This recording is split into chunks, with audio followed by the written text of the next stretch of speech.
Halo, Assalamualaikum warahmatullahi wabarakatuh. Berjumpa lagi di channel YouTube Guru Online. Baik, kali ini Guru Online akan membahas tentang teks negosiasi. Jadi, di dalam video ini nanti akan dijelaskan apa sih pengertian teks negosiasi, lalu bagaimana ciri-cirinya, apa saja fungsinya, lalu strukturnya, dan aspek kebahasaan yang ada di dalam teks negosiasi. Jadi di sini memang akan dibahas secara lengkap tentang teks negosiasi ya. Baik, jadi apa sih sebenarnya teks negosiasi ini? Atau apa sih negosiasi ini sebenarnya? Pasti kalian semua sudah sering melakukan negosiasi. Contohnya saja negosiasi kepada orang tua, mungkin ibu atau ayahnya untuk meminta tambahan uang jajan misalkan. Nah, pernah ya? Oke, jadi negosiasi itu apa?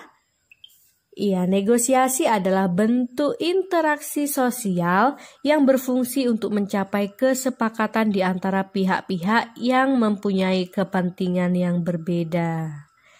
Oke, kita masuk ke materi tentang ciri-ciri teks negosiasi. Jadi, tiap-tiap teks pasti memiliki ciri-ciri ya. Dan ciri-ciri teks negosiasi ini yang pertama yaitu isinya tentang mencari solusi. Jadi, memang tujuan teks negosiasi kan untuk mencari solusi atau untuk mencapai kesepakatan. Lalu yang kedua, ciri-ciri teks negosiasi yaitu menghasilkan kesepakatan atau perjanjian. Oke ya, lalu yang ketiga, penyelesaian menguntungkan semua pihak. Jadi diharapkan setelah melakukan negosiasi dan terjadi sebuah kesepakatan dan penyelesaian yang diambil itu kalau bisa menguntungkan semua pihak ya, pihak yang berkepentingan. Baik. Dan yang selanjutnya, kira-kira apa sih tujuan dari teks negosiasi ini? Nah, berdasarkan ciri-cirinya tadi, tujuannya yaitu mencapai kesepakatan dan untuk mencapai sebuah penyelesaian suatu masalah. Jadi, kan negosiasi ini bukan hanya terfokus kepada jual beli saja ya. Jadi negosiasi seperti negosiasi meminta uang jajannya ditambah atau negosiasi meminta izin mau pergi kemana, seperti itu kan. Itu kan bukan negosiasi jual beli. Jadi tujuannya kalau negosiasi jual beli biasanya untuk mencapai kesepakatan harga misalnya ya. Kalau negosiasi dalam mencari solusi sebuah masalah biasanya diharapkan mencapai penyelesaian suatu masalah. Misalkan nih tadi kan minta uang jajan, jadi diharapkan ada nih penyelesaiannya, ditambah misalkan dengan syarat harus lebih rajin belajar, seperti itu contohnya. Oke, lalu kira-kira apa saja sih unsur pembangun di dalam teks negosiasi? Ingat ya, jadi unsur pembangun dalam teks negosiasi yang pertama itu ada partisipan. Siapa sih, apa sih partisipan ini gitu ya. Jadi partisipan ini adalah orang-orang yang berkepentingan yang ada di dalam negosiasi tersebut. Jadi pihak-pihak yang bernegosiasi itu disebut partisipan. Dan yang kedua, unsur pembangun teks negosiasi yaitu adanya perbedaan kepentingan. Ini sesuai ya dengan gambaran ciri-cirinya juga tadi, bahwa orang yang bernegosiasi pastikan orang yang memiliki perbedaan kepentingan. Kalau sudah sama kepentingannya, untuk apa lagi bernegosiasi, untuk apa lagi untuk mencapai kesepakatan, untuk apa lagi mencapai penyelesaian suatu masalah kalau sudah satu tujuan, satu kepentingan. Jadi karena ada perbedaan kepentingan inilah makanya terjadi sebuah teks negosiasi ya. Lalu yang ketiga ada pengajuan dan penawaran. Baik di dalam negosiasi secara langsung maupun tertulis itu tetap ada pengajuan dan penawaran. Dan yang terakhir ada kesepakatan ya. Baik, sampai di sini paham? Oke ya, paham ya. Kita lanjut ke struktur teks negosiasi. Jadi kalau di dalam buku siswa yang Ananda miliki itu ada struktur teks negosiasi. Biasanya di situ disebutkan yang pertama ada orientasi dan yang kedua ada isi. Isi itu termasuk di dalamnya pengajuan dan penawaran ya. Lalu ada yang ketiga persetujuan.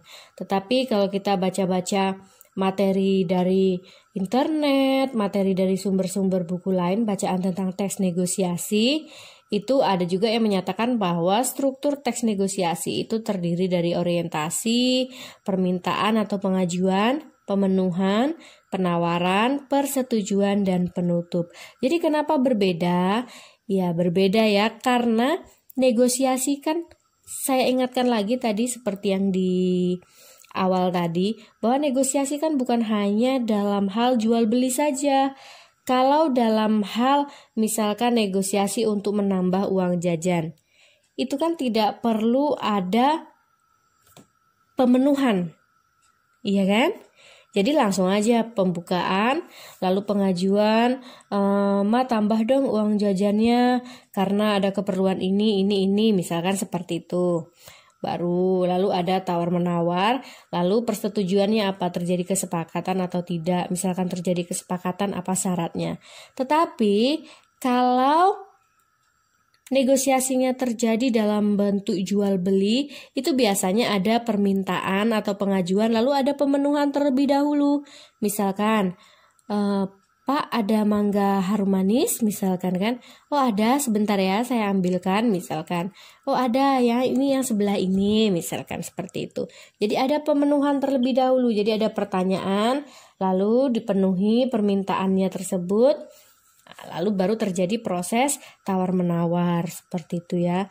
Jadi yang bagian orientasi, permintaan atau pengajuan, pemenuhan, penawaran, persetujuan, dan penutup ini biasanya struktur teks kalau misalkan disuruh membuat tentang teks negosiasi jual beli ya.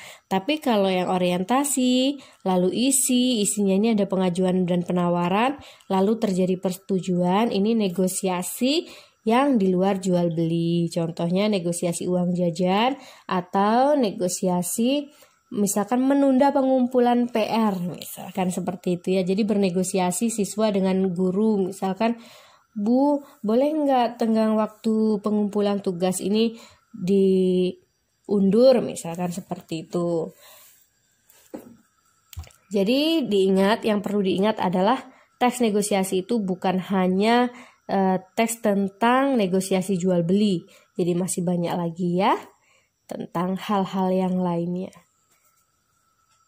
Baik, yang selanjutnya aspek kebahasaan di dalam teks negosiasi. Jadi yang pertama ada kalimat perintah. Kalimat perintah yang halus gitu. Jadi seakan-akan menjadi kalimat persuasif. Jadi misalkan tolong dikurangi dong harganya Pak gitu. Jadi kan kesannya halus gitu ya, secara sopan gitu, mempengaruhi penjual untuk mengurangi harganya dengan cara yang halus, padahal kan termasuk kalimat perintah, tolong dong Pak dikurangi harganya sedikit lagi saja, misalkan seperti itu ya. Lalu yang kedua ada kalimat tanya. Jadi ini udah lazim ya, lumrah kalau kalimat tanya ini di dalam tes negosiasi pasti banyak. Nah, kalau yang ini harganya berapa? Kalau yang ini harganya berapa? Misalkan seperti itu. Lalu yang ketiga ada kalimat berita. Misalkan nih dari kalimat persuasif tadi, tolong dong Pak harganya dikurangi. Uang saya tinggal Rp5.000 saja, misalkan seperti itu. Jadi itu kan sebuah kalimat berita menginformasikan sesuatu bahwa uangnya hanya tinggal 5.000 nih. Jadi secara persuasif dia meminta untuk dikurangi harganya, seperti itu ya. Lalu ada kalimat harapan atau keinginan. Jadi kalimat harapan atau keinginan ini berisi kalimat-kalimat tentang keinginan atau harapan seseorang di dalam teks negosiasi tersebut atau harapan partisipannya. Jadi misalkan, baik Pak, semoga Bapak maulah mengurangi nih harganya, misalkan seperti itu. Lalu ada kalimat bersyarat. Jadi kalimat bersyarat ini biasanya terjadi di bagian akhir ya, persetujuan. Nah, oke lah Dik, saya kurangi, tapi tolong bantu saya untuk merapikan tempat ini terlebih dahulu ya, misalkan seperti itu ya. Jadi ada syaratnya, setuju tapi bersyarat. Jadi ciri-cirinya apa? Pakai kata tapi, bila, nah, seperti itu ya. Lalu ada konjungsi kausalitas. Jadi konjungsi kausalitas ini adalah konjungsi sebab akibat. Misalkan nih, Mawar tidak jadi membeli jeruk karena mahal. Jadi mana konjungsi kausalitasnya? Konjungsinya adalah karena ya. Karena ada penyebabnya kenapa si Mawar tidak jadi membeli jeruk, yaitu karena mahal tadi penyebabnya. Oke, seperti itu saja ya materi pembelajaran tentang teks negosiasi. Semoga dapat mudah dipahami dan silakan ditambah dengan referensi membaca sumber-sumber buku lainnya. Baik, terima kasih. Saya akhiri. Wassalamualaikum warahmatullahi wabarakatuh.